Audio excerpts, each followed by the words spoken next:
How's it going, guys? We're back again with the commands of Christ, and today we're starting a new series called Religion versus Relationship. And what that's about is the concept. I mean, Jesus said that you honor me with your lips, but your hearts are far from me. And he told the Pharisees that they had traded out the commands of God to uphold the traditions of men. And so a part of, coming into a relationship with Jesus and having a lot of experience in organized religion, seeing hypocrisy and two-facedness and exactly what he was talking about there. And, the point is, do we have a relationship with Jesus Christ, or do we have a relationship with religion? And what's the difference? When looking at the commands of Christ from that perspective, things start to really become interesting, because you see him call us to higher levels. He wants us to abandon everything because he's a jealous God. So is it possible that religion itself can get in his way? Is it possible that the love for religion or the need for religion can substitute God? Are we being trained to trade God for religion? And this is a question that's not going to be answered in one day, or I think even in a series of videos. It's going to take some time, and I didn't want to rush through this. And the whole point of this is to learn more about Jesus, to learn more about the commands of Christ, and to understand the dynamics of what God's expectations are for us. And just learning more about him and how to get closer to Jesus Christ. And so today, what I wanted to talk about, we've done this command before.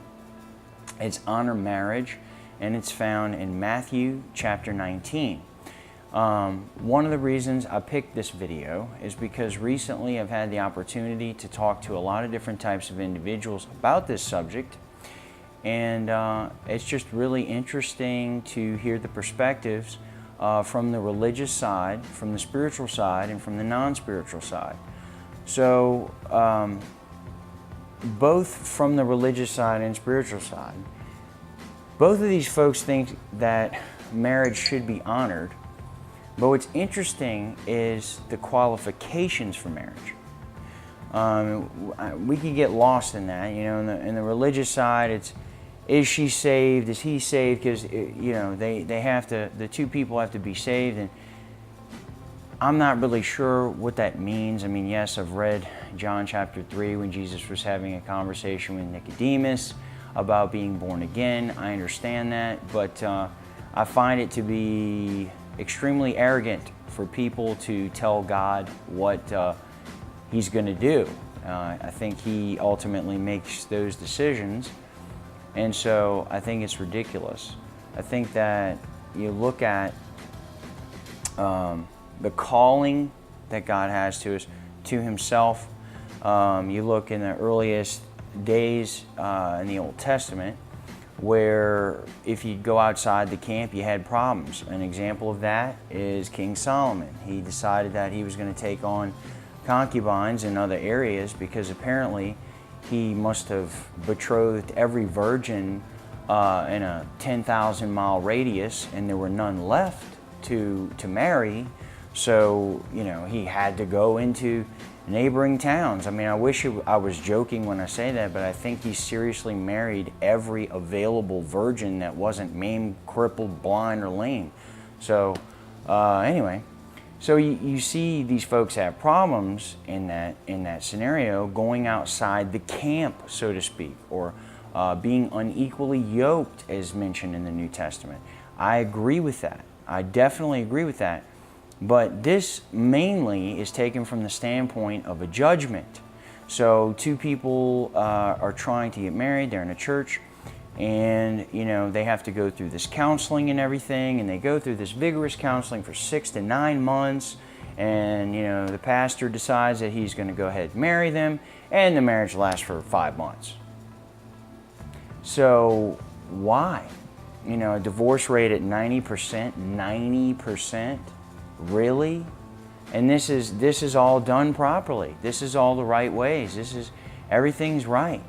And then you hear these stories of people that never got married, the way that we think of it, and they last for 20, 30 years. I heard of one account that people were with each other for 40 years and they got married and it ended. Crazy. So what we're looking at today is this scripture in Matthew 19. So we'll go to Matthew 19 real quick. Give me 1 second. I wish I could memorize all this stuff, but I can't. So he's teaching out of the Old Testament, which he did a lot. Jesus taught mainly out of Deuteronomy. Haven't you read, this is in verse 4, haven't you read that he who made them from the beginning made them male and female? For this cause man shall leave his father and mother and be joined to his wife, and the two shall become one flesh. So that they are no more two, but one. What therefore God has joined together, don't let men tear apart. And so the Pharisees ask him, why did Moses command us to give her a certificate of divorce and divorce her? And he said, because of the hardness of your hearts, he allowed you to divorce your wives.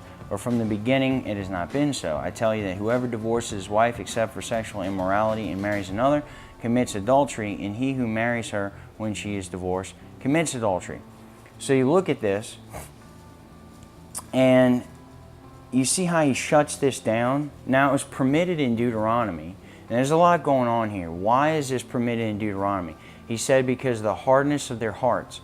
So when you look back, and we're going to read some of this because I have the Old Testament scripture in here, but you could see that they would marry the woman and they could accuse her of not being virgin, or they could just, what, I decided I don't like this, I don't want it, like it's a painting, or like it's a car they bought, and they just don't like it, they're just going to get rid of it.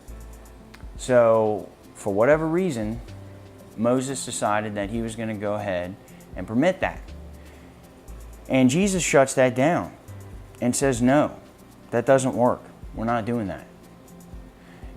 So a truly spiritual, real, raw relationship within Jesus Christ is going to have the foundational things to hold it together. These are people that are going to seek Jesus. These are people that are going to go to him in prayer, that are going to seek him in everything that they have together. It makes sense. He says the two become one. Yes, they're both joined to him. So the question is, does God determine does God bring these two people together for them to be a team within him and work for him? Does he choose this? Or do they choose it? Because I have personal experience, and I know people have personal experience when they choose the person, and it fails, man. It fails. It's unequally yoked. It doesn't matter if they go to church or not. It doesn't matter if they profess Jesus Christ or not. I don't care if they've been baptized. I don't care if they read the Bible every day. I don't care if they meditate. I don't care if they journal. I don't care. It does not mean that they're of the same spirit. It does not mean that they are like you. It doesn't mean that. And it doesn't mean that he wants them with you. So we see this in every other respect of our life. Followers try to, like little children, they stomp their foot on the ground and they want their way because they think they know better than their father does. Wrong. We don't know better. He knows what's best for us. He knows what's going to work, and it doesn't always look like it. Doesn't always look like it's going to work. But it's the most amazing thing you'll ever see in your entire life. And he chose it. So he brings the two together, and no one can separate that. Now, when you look and see, when she dies or he dies, they're free at that point, and they're able to move on. But while they're still alive, there's no hanky-panky, there's no sexual immorality, there's no fornication. And even that's something we need to define and make clear here today, because there's a vast misconception of what these things are. Sexual immorality. So, I did a search in the Old Testament, in the New Testament. I looked at a collaboration of all the different things. We could sit here for an hour and go through it all, but we've got enough to go through. So sexual immorality is defined as biblically, sexual promiscuity or intent, homosexuality, bestiality. This is sexual immorality. So if you hear somebody say sexual immorality, think sexual promiscuity, right? Like heavy petting even, not good, guys, or intent, homosexuality, bestiality. Adultery is simply being in a committed bond, a unity with another, the two shall become one, and having sexual relations with another. That's it. Fornication, sex with no intent of commitment. So you're not married and you have sex with another person that's not married, and neither one of you have any intention of commitment. Not good. So we're looking at right now, what we're looking at is what honoring marriage is. And what is marriage? What is that? So I heard, I have friends that are pastors and friends that are, other religions and priests and all kind of stuff like this. And so I always find it interesting to gain the religious perspective. Not in a disrespectful way, but really curious to see what their perspective is and why. And foundationally, you see a lot of good things that are there that protect people, that are biblical and foundationally make sense. But in the sense of what it takes to be married, when I look at people that are outside of Christianity that are looking at kind of maybe considering coming into our arena, the two things that scare them the most are the money issue with the church. Church is always after money. Kind of scares them. They look at it, think it's all about the money. It's set up like a business. It has a marketing department. They have business meetings, financial meetings, always talking about money, always asking for tithing. And it's not biblical. You can't find it. So when something's not biblical and you can't find it, because if you think they're not paying attention when you say things like you're no longer bound by the law, but then when you ask for tithes, you turn to the law, then what happens? They see you as a liar, and they no longer see, there's no more validity in what you're saying. You have to be consistent all the way through. You either follow the law or you don't. So we throw it out in one respect, and then we come over here and we quote Jesus saying he didn't come to change the law but to be its fulfillment. So we can go over to Malachi and Deuteronomy and in Leviticus and beat people up on not paying tithes. Ridiculous. Do what you say. You either do or you don't. And when it comes to marriage, there's another issue. People, they want to get married to honor their parents because, that's a command of Christ, honor your parents. So they're just trying to do, right by their families and make, be a good example. And, they're getting beat up on whether the other one's saved or not. And, I guess going through 6 months of counseling is going to help them determine that. So in order to get married, you have to go through all these religious hoops and hoorahs, and then at the end of it, if you don't stand under an arch and have a Bible close to you with a pastor holding it, or a priest in a robe, or a collar, it's not valid. It's just not. There has to be a ceremony, and a priest has to be present, and certain words have to be said a certain way, and otherwise there's no validity in it. And paperwork, so this traditional sense of marriage, this ceremony, this really freaks me out because, again, we're looking at religion versus relationship here. We're looking at the difference between non-spirituality and spirituality. And when it comes to Jesus, like I said, this is a very jealous God. Very jealous. He doesn't play, and he wants us to be fully committed to him. So we define sexual immorality, adultery, and fornication.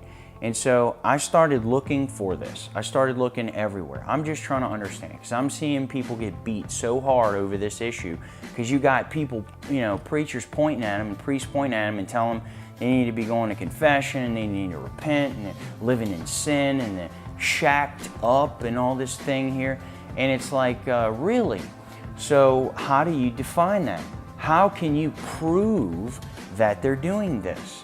So if the two people both love Jesus and they're together and they're fully committed to him and they live their lives every day to serve him, they're not married, they're living in sin, they're going to hell, or they're going to get beaten, or they're spiritually poor, or ignorant, or whatever you want to say, living in sin. Let's put it, living in sin. You can't prove they're living in sin because there's nothing biblical to back that statement, because you have no leg to stand on to say that. It's not there. I've looked, trust me. So if you can find it, I'll give you $10,000. Clear language. Clear language. It can't be a gray area. I had a guy come back to me and tell me about the woman at the well. Woman at the well. Jesus tells her, you have 5 husbands, and the man you're with isn't your husband now. So, and how does that, what is that? I couldn't even understand what he was saying. How is that a doctrine? Jesus said, do not commit adultery. Okay? Don't even look. Okay? How clear is that? If he wants you to have a priest, don't you think he just said that? If he wanted you to have a pastor and a ceremony, don't you think he would have told you? If all these people were going to be living in sin doing this, don't you think he would have given some sort of information for that? But he only secretly gave the message to these pastors and priests. So I'm just confused here. So we move on. So the first place I started was in the epistles. You see in 1 Corinthians 5, Paul says to not have sex with your stepmom or your father's mother. Thank you, Paul. We move on to Peter. 1 Peter 3:5, wives will be subject to your husbands. I think he was quoting that out of the Tanakh, the Old Testament. That was all they had to preach from anyway. Hebrews 13:4 says, let marriage be held in honor among all. No sexual immorality or adultery. It's no bestiality either, guys. So the author of Hebrews comes with let marriage be held in honor, which is a command of Christ that we're looking at in Matthew chapter 19. Matthew 22:11 through 13. Now, I put this in there because when I was doing my search for marriage, it popped up as kind of funny. And if you take this completely out of context, completely out of context, this actually sounds just like preachers do today, scolding people. And this is real. I could see them thinking this in their minds, to throw you to the curb or into the fire of flames. But when the king came to see, this is 22:11 through 13. But when the king came to see the guests, he noticed a man there who was not wearing wedding clothes. He didn't have a tux on. And he asked, How did you get in here without wedding clothes, friend?" The man was speechless, and the king told the attendants, "Tie him hand and foot and throw him outside into the darkness where there will be weeping and gnashing of teeth." Now, that's how they look at us. Anybody that doesn't do things the way they want them to do, they're ready to throw you out into the darkness where there's weeping and gnashing of teeth. I see it all the time. The judgment, man. And it's like, where is your grounds to say this to these people? To tell them they're living in sin for that, when they very well could be honoring God. And you could be persecuting them, and they're living right, and you're the one living in sin. Whoa, follow the finger. So, I know it's kind of weird, but yeah, and you completely have to take this one out of context. That's the parable of the wedding guest. But, dude, that's the closest thing I could find was right there. If the guy, he doesn't have a tux on, so throw him in hell. I mean, that was the closest I could find. So we move on. If you look in that encompasses almost the whole New Testament. Paul said something in 1 Corinthians chapter 13, kind of defining what love was. There is no doctrine, none, not one teaching in the New Testament that says you have to be engaged for 1 year, you have to go through 6 months of counseling, you have to have a preacher present, you have to have a priest present.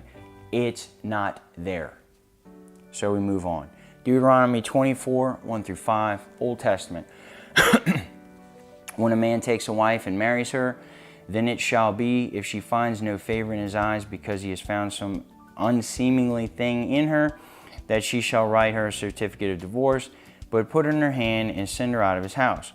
When she has departed out of his house, she may go and be another man's wife. If the latter husband hates her and writes her a certificate of divorce and puts it in her hand and sends her out of his house, or if the latter husband dies, who took her to be his wife, her former husband who sent her away may not take her again, thank God, to be his wife after she is defiled, for that would be an abomination to the Lord. You shall not cause the land to sin, which the Lord your God gives you for inheritance. When a man takes a new wife, he shall not go out in the army, neither he shall be assigned to any business. So I can't even work. He shall be free at home 1 year. I like the sound of that. And cheer his wife whom he's taken. Man, God's pretty cool. He's like, you know what? You're going to go on a honeymoon for 1 year, young man, and you're going to enjoy it. I like that. Marriage law for relatives. Leviticus 18, 6 through 22. So this was a really long one. It's basically like your cousin, your cousin's cousin, your sister, your uncle, your brother. You can't have sex with any of these folks. Leviticus 18, 6 through 22. None of you shall approach any close relatives to uncover their nakedness. I am the Lord. He's saying this is the way I am. And we skip down something like a whole bunch of that. You shall not approach a woman to uncover her nakedness as long as she is impure by her uncleanliness. You shall not lie carnally with your neighbor's wife and defile yourself with her. You shall not give any of your children as a sacrifice to Molech. You don't want to do that. You shall not profane the name of your God. I am the Lord. This is the way I am. You shall not lie with a man as a woman. That is detestable and falls under the category of sexual immorality. Having sex with a virgin. Okay. So Exodus 22, 16 through 17. For all you guys who want to misbehave when you go to the movies or prom night, this is for you. If a man entices a virgin who isn't pledged to be married and lies with her, he shall surely pay a dowry or a bride price for her to be his wife. If her father utterly refuses to give her to him, he shall pay money according to the dowry of virgins. All right, when a man rapes a woman. Deuteronomy 22. If a man is found lying with a woman married to a husband, then they shall both die, the man who lay with the woman and the woman. You shall remove the evil from Israel. If there is a young lady who is a virgin pledged to be married to a husband, and a man finds her in the city and lies with her, then you shall bring them both out of the gate of that city, and you shall stone them with stones, the lady because she didn't cry, being in the city, and the man because he has humbled his neighbor's wife. So you shall remove the evil from among you. But if the man finds the lady who is pledged to be married in the field, and the man forces and lies with her, then only the man who lay with her shall die, but to the lady you shall do nothing. There is in the lady no sin worthy of death. For as when a man rises against his neighbor and kills him, even so in this matter, for he found her in the field, pledged to be married, and cried, and there was no one to save her. Then the man who lay with her shall give to the lady's father 50 shekels of silver. She shall be his wife, because he has humbled her. He may not put her away in his days. This is all I was able to find. That encompasses the whole entire 66 books of the canonized Bible. And that's all you got. So I looked in the Orthodox, or the books, that the extra books that the Orthodoxy considers to be canonized within the Apocrypha. Nothing. Something in Sirach, but it's not there. Nowhere in any of the Apocrypha, nowhere in the Gnostic Gospels, nowhere. Only in the sacraments within Orthodoxy and places like that are you going to find this rule. And because according to them, they have been given apostolic authority. They took that over at some point, and so they brought these laws in for the church. So now, if you're outside of that, if you haven't been baptized into that faith, then those rules wouldn't apply to you. But I guess that would be similar to the oral traditions of the Pharisees, where they had the Torah, and then they brought in these oral traditions later on because they say that God gave them the authority to do that. But you can see Jesus had a major problem with oral traditions of men. He did not like that. So if a person was living in sin, don't you think God would have told him something to warn them about that? And he did. He did command us to honor marriage. Look at it. He did. He said you marry one person and that's it. There's no reason. There's no excuse. No. You can't just marry somebody and quit. You don't like something about them? Tough.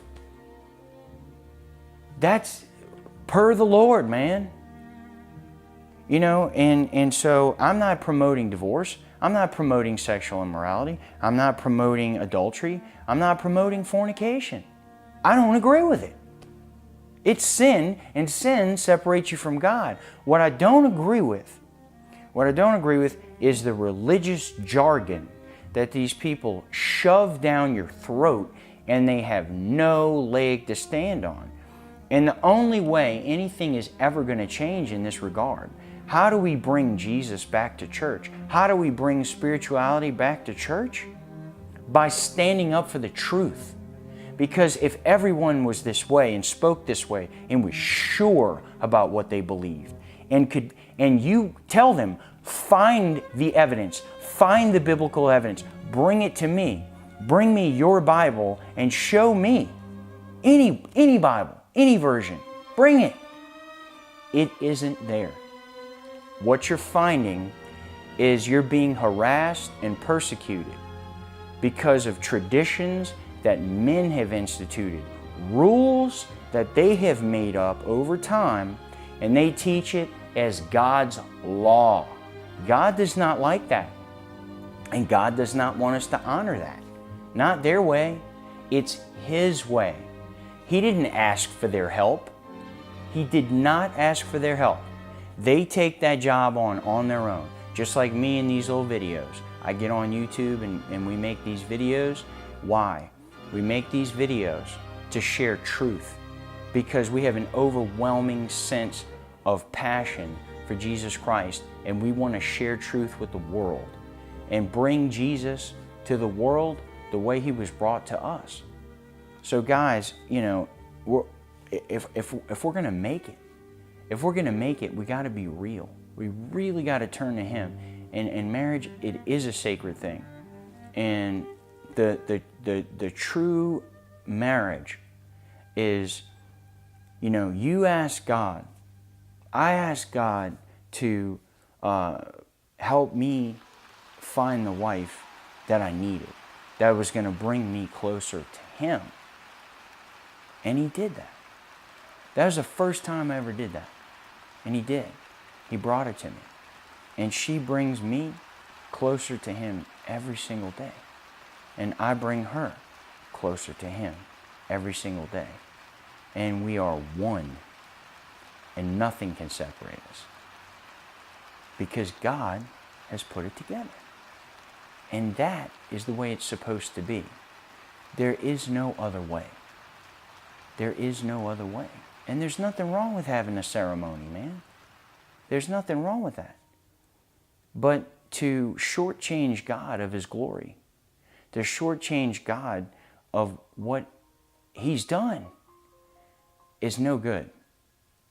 So marriage is a wonderful thing, guys. I think it should be celebrated, but I think it should be respected and revered. But more than anything, I think the Lord Jesus Christ should be revered. And I think we should do things the way he wants us to do them and not any other way. Anyway, guys, we thank you for tuning in to Saints, Priests, and Watchmen today. And I hope that this Honor Marriage video was a blessing to you. And if you guys know anyone that could benefit from hearing our videos, please share them with them. There's a lot of hurting people out there that could really use encouragement. And as always, we don't ask for anything from you except your support. We don't want your money, nothing like that. Just for you to tune in and engage with us. You know, send us messages and talk to us. We've been getting a lot of comments, and we're really grateful for the correspondence. And we are on Facebook, Saints, Priests, and Watchmen, shorter version videos, as well as YouTube for the full version. And we ask that you like, share, and subscribe to show your support. Have a great day.